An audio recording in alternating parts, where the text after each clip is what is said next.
Basic वैदिक ज्योतिष course अध्याय 4 आज हम पढ़ेंगे। गणेश जी महाराज के आशीर्वाद से और अपने गुरुजनों के आशीर्वाद से आज हम इस ज्योतिष की चतुर्थ क्लास का आरंभ कर रहे हैं। आज हम बात करेंगे राशि प्रकृति के आधार पर फलित कैसे किया जाता है। अभी तक दोस्तों आपने पिछली क्लासों में जाना कि किस प्रकार से भाव का विचार करते, भाव कैसे देखते हैं, नवग्रह कौन से होते हैं, 12 राशियां कौन सी होती हैं और 27 नक्षत्र कौन से होते हैं, राशियों के गुण धर्म क्या होते हैं। आज हम जो है वो बात करने जा रहे हैं राशि प्रकृति के आधार पर फलित कैसे होता है। आज का जो विषय है ये बहुत ही रोचक है। हम आपको आज बहुत ही रोचक तरीके से इसे बताने जा रहे हैं, इससे कि आप कभी भी आपको याद करने की आवश्यकता नहीं होगी, आप कभी भूलेंगे नहीं और आपको ये हमेशा याद रहेगा कि किस प्रकार की प्रकृति के लोग कैसे होते हैं। कल हमने आपको अपने वीडियो में बतलाया था कि राशियों की जो प्रकृति है वो 3 प्रकार की होती है, चर, स्थिर और द्विस्वभाव।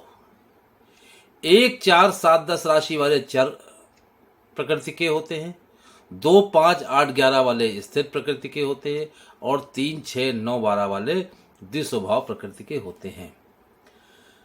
अब देखिए ये जो प्रकृति है राशियों की, ये कहाँ से आई और किस प्रकार से ये हम मनुष्यों के जीवन में हमें प्रभावित करती है।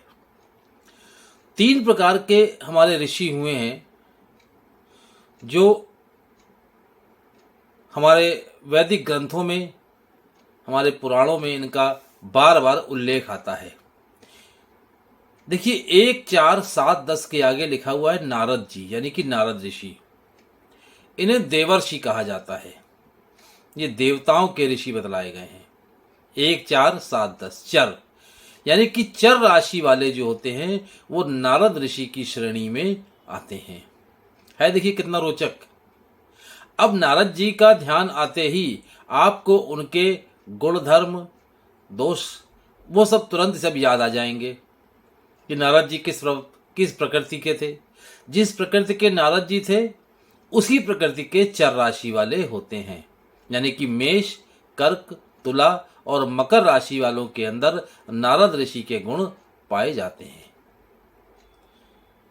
है देखिए कितना रोचक, याद करने में कितना आसान है। अब 2, 5, 8, 11 राशि वाले, यानी कि वृष, सिंह, वृश्चिक और कुंभ राशि वाले जो होते हैं ये अगस्त ऋषि की श्रेणी में आते हैं। अब जैसे ही अगस्त ऋषि का नाम आया वैसे अगस्त ऋषि के गुणधर्म याद आ जाएंगे। तो स्थिर राशि वाले जो लोग होते हैं वो अगस्त ऋषि से प्रभावित होते हैं। इसके बाद देखिए द्विस्वभाव राशि 3, 6, 9, 12। अब 3, 6, 9, 12 यानी कि मिथुन, कन्या, धनु और मीन राशि वाले ये क्या है, ये दुर्वासा ऋषि की श्रेणी में आते हैं। अब दुर्वासा ऋषि का ध्यान आते ही मन मस्तिष्क पर कहीं ना कहीं क्रोध तुरंत आ जाता है कि दुर्वासा ऋषि क्रोधित थे, लेकिन उनके और भी गुण थे। तो आगे अभी हम इस पर चर्चा करेंगे कि किस प्रकार से कौन सी प्रकृति वाले लोग नारद जी में, अगस्त में और दुर्वासा जी में आते हैं। ये अभी हमने आपको बताया कि 1, 4, 7, 10 चर राशि वाले नारद जी की श्रेणी में, स्थिर वाले अगस्त ऋषि की श्रेणी में और द्विस्वभाव वाले दुर्वासा ऋषि की श्रेणी में आते हैं। तो अब आपके दिमाग में ये चीज सेट हो जानी चाहिए। अब जब बात करते हैं चर राशि वाले नारद ऋषि की श्रेणी में आते हैं, तो नारद जी के गुण क्या थे। नारद जी को आप समझिए पहला अंतरिक्ष का यात्री बताया गया है, उनको पहला पत्रकार बतलाया गया है कि वो देवताओं के और मनुष्यों के बीच के पत्रकार थे, यानी कि मध्यस्थ थे वो, और मध्यस्थता बहुत अच्छी करते थे, मीडिएटर थे। तो उनका जो पहला गुण था वो था मीडिएटर। वो दो लोगों को आपस में किसकी बात कहाँ पर सेट करनी है, कैसे करानी है, किसका कैसे काम बनाना है। और कई बार नारद जी के बारे में ये भी कहा जाता है कि वो आग लगाने में माहिर थे, वो किसी का किसी से झगड़ा कराने में भी माहिर थे। ये कहीं ना कहीं जो शास्त्र बतलाते हैं कि ये भी सच्चाई थी, प्रमाण मिलते हैं। तो जो 1 4 7 10 वाले होते हैं उनके अंदर मध्यस्थता के बड़े अच्छे गुण होते हैं, वो मीडिएटर अच्छे होते हैं, वो काउंसलर बड़े अच्छे होते हैं, उनके बात करने की शैली बहुत अच्छी होती है, इनकी बातों से लोग प्रभावित हो जाते हैं 1 4 7 10 वाले। क्यों? क्योंकि नारद जी सबको प्रभावित करने में माहिर थे। किसी भी को भी कोई समस्या होती थी वो डायरेक्ट किसी देवता से ना कह करके नारद जी से कहता था। तो ऐसे लोग जो मेष, कर्क, तुला और मकर राशि के हैं वो बहुत अच्छी मध्यस्थता करते हैं, मीडिएटर बहुत अच्छे होते हैं। यानी कि अब यहाँ पर अगर बात करें तो ऐसे लोग ब्रोकरी का काम बहुत अच्छा करते हैं। इस प्रकार के लोग एजेंट का काम बहुत अच्छा करते हैं,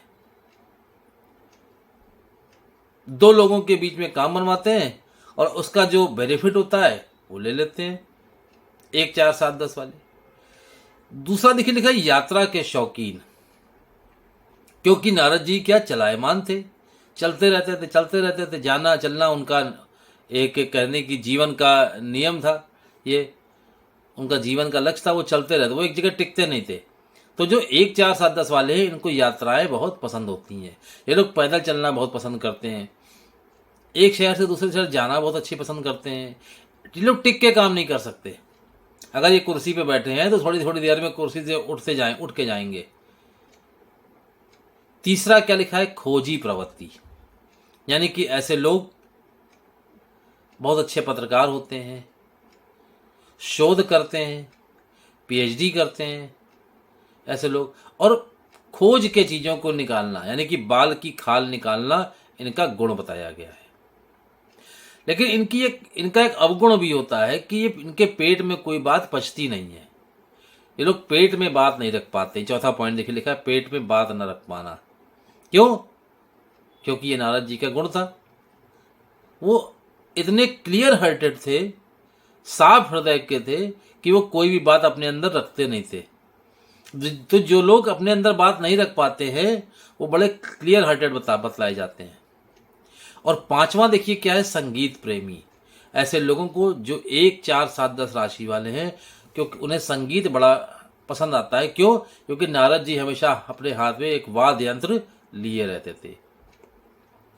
तो आप अनुभव में पाएंगे कि जो 1 4 7 10 राशि वाले हैं इनके अंदर नारद जी के गुण इस प्रकार से पाए जाते हैं। ये फलित करने का एक बहुत आसान तरीका हम आपको बतला रहे हैं। दूसरा देखिए आया नीचे अगस्त ऋषि। अब हम अगस्त ऋषि की बात करेंगे। अगस्त ऋषि का जन्म कुंभ से हुआ था। ये एक बहुत लंबी पौराणिक कथा है, हम बहुत शॉर्ट में आपको बतला रहे हैं कि अगस्त ऋषि का जन्म कुंभ से हुआ था। और कुंभ कैसा होता है, कुंभ के अंदर आप डालते जाइए कुछ भी दिखाई नहीं पड़ता है, एक गहराई लिए हुए होता है। तो जो अगस्त ऋषि हैं वो बहुत ही गहराई लिए हुए हैं, बहुत ही गहन अध्ययन किया है उन्होंने और शांत रहते हैं। तो जो 2 5 8 11 यानी कि स्थिर राशि वाले जो लोग होते हैं वो अगस्त ऋषि की श्रेणी में आते हैं। वृष, सिंह, वृश्चिक और कुंभ राशि वाले ये अगस्त ऋषि की श्रेणी में आते हैं और ये लोग गहराई लिए हुए होते हैं, शांत प्रवृत्ति के होते हैं, कुंभ के समान होते हैं। कुंभ क्या होता है, घड़ा क्या होता है, शीतल होता है। तो इनके अंदर क्या होता है कि शीतलता होती है। ये बाहर से बड़े कठोर होते हैं, अंदर से शीतल होते हैं। जैसे कलश, धातु का कलश आप ले लीजिए, बाहर से कठोर होगा, अंदर से लेकिन शीतल होगा। तो क्या होता है कि बाहर से कठोर होते हैं, अंदर से शीतल होते हैं। ये लोग अपनी बातों पर अडिग रहते हैं, जो करना है इन्हें तो ये करना है, तो उसमें कोई ये जो है कंप्रोमाइज नहीं करते हैं किसी प्रकार का।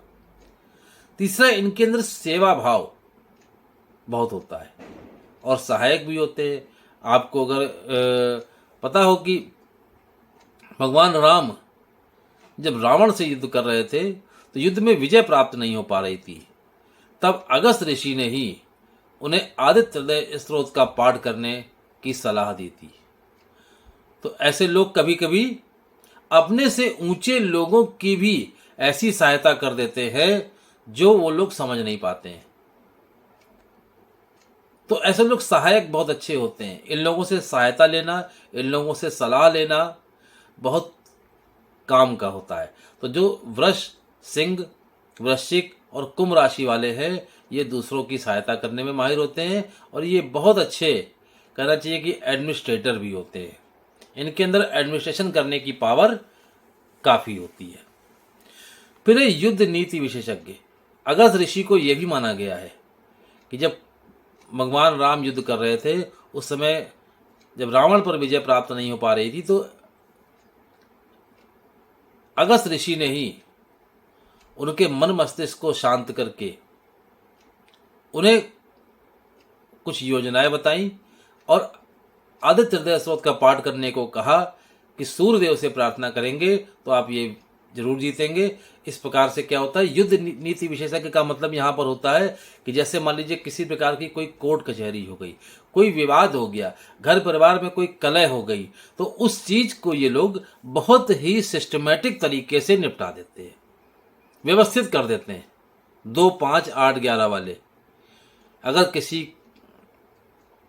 के घर में कोई बात हो गई, कुछ वाद विवाद ज़्यादा हो गया, चाहे वो संपत्ति को लेकर के हो, चाहे वो विवाह को लेकर के हो, चाहे वो आपसी भाइयों में हो, किसी भी प्रकार का हो, ऐसे लोग बहुत ही सिस्टम तरीके से इस चीज़ को सॉल्व कर लेते हैं। यहाँ पर युद्ध नीति का मतलब ये है। और वैवाहिक जीवन ऐसे लोगों का अधिकतर सुखमय देखा गया, सुखमय होता है, क्योंकि अगस्त ऋषि का भी वैवाहिक जीवन सुखमय था। ऐसे 2, 5, 8, 11 वाले जो जातक हैं, उनको पुत्र प्राप्ति का योग और राशि वालों से ज्यादा होता है, क्योंकि अगस्त ऋषि के भी पुत्र था, इसलिए ऐसा माना गया है। और दुर्वासा ऋषि तीसरा, 3, 6, 9, 12 वाले जो जातक होते हैं वो दुर्वासा ऋषि की श्रेणी में आते हैं। यानी कि मिथुन, कन्या, धनु और मीन राशि के लोग दुर्वासा ऋषि की श्रेणी में आते हैं। दुर्वासा ऋषि क्या थे? क्रोधी थे। तो कहते हैं 3, 6, 9, 12 वाले अपने क्रोध पर नियंत्रण नहीं रख पाते हैं, एक्शन का रिएक्शन तुरंत कर देते हैं। इन्हें कोई बात अगर नहीं समझ में आती है तो ये बोल देते हैं। वाणी दोष भी कहीं ना कहीं इनके अंदर होता है, क्योंकि दुर्वासा ऋषि के अंदर ये अवगुण था कि वो बहुत जल्दी ही क्रोध में जाते थे और जो किसी को बोलना होता था तो बोल देते थे। 3, 6, 9, 12 वाले लोगों को इस बात का ध्यान रखना चाहिए। परीक्षा लेना, ऐसे लोग दूसरों पर विश्वास थोड़ा देर में करते हैं, पहले उसकी परीक्षा ले लेते हैं, पहले उसको समझ लेते हैं, फिर जाकर के उसके ऊपर पूरा विश्वास। ये तो अच्छी बात है, इसे हम आज के परिवेश में अवगुण नहीं करेंगे, ये आज के परिवेश का गुण है। ये हर व्यक्ति के अंदर नहीं होता है। ये कुछ लोग किसी के ऊपर बहुत जल्दी विश्वास कर लेते हैं, लेकिन जो 3, 6, 9, 12 वाले लोग होते हैं ये जल्दी किसी के ऊपर ट्रस्ट नहीं करते हैं, ये पहले उसकी टेस्टिंग कर लेते हैं।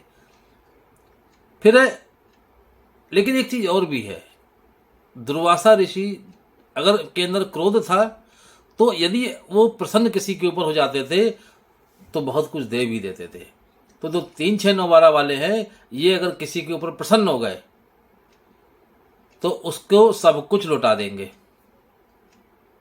तो इनकी प्रसन्नता भी बहुत चरम सीमा पर होती है और इनकी जो अप्रसन्नता है वो भी चरम सीमा पर होती है।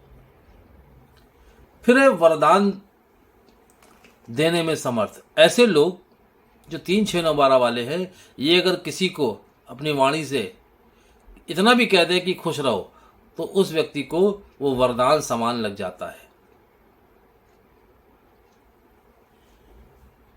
लेकिन इनके अंदर एक चीज है, ये एक ही समय में दो कार्य करने की कोशिश करते हैं।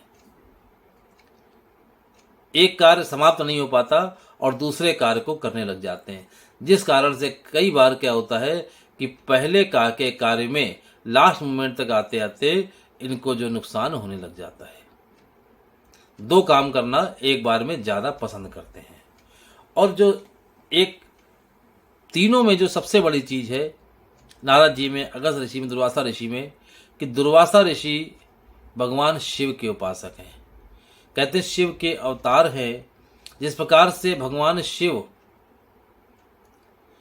के क्रोध से कोई नहीं बच सकता, उसी प्रकार से दुर्वासा ऋषि के भी क्रोध से कोई नहीं बच सकता। उसी प्रकार से 3, 6, 9, 12 वाले जो लोग हैं वो भी जब किसी के ऊपर क्रोधित हो जाते हैं तो चाहे अपना ही नुकसान क्यों ना हो जाए,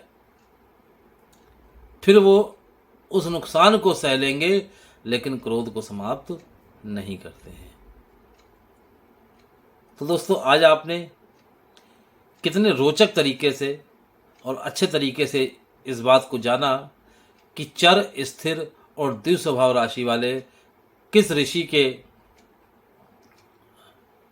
अंतर्गत आते हैं और उन ऋषियों के आधार पर इन राशि वालों का स्वभाव देखा गया है।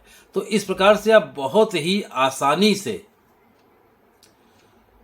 प्रत्येक राशि वालों का फलित कर सकते हैं। हमें उम्मीद है कि आज की क्लास से आपका ज्योतिष में और रुझान बढ़ेगा और इंटरेस्ट बढ़ेगा। इसी प्रकार से बेसिक ज्योतिष के अद्भुत सूत्रों के साथ हम फिर से एक नए वीडियो के साथ आपके सामने होंगे। तब तक के लिए बहुत बहुत धन्यवाद, साधुवाद। इसी प्रकार से मेरे इस वीडियो के साथ बने रहिए, मेरे चैनल के साथ बने रहिए, सब्सक्राइब करिए और लाइक करिए। धन्यवाद।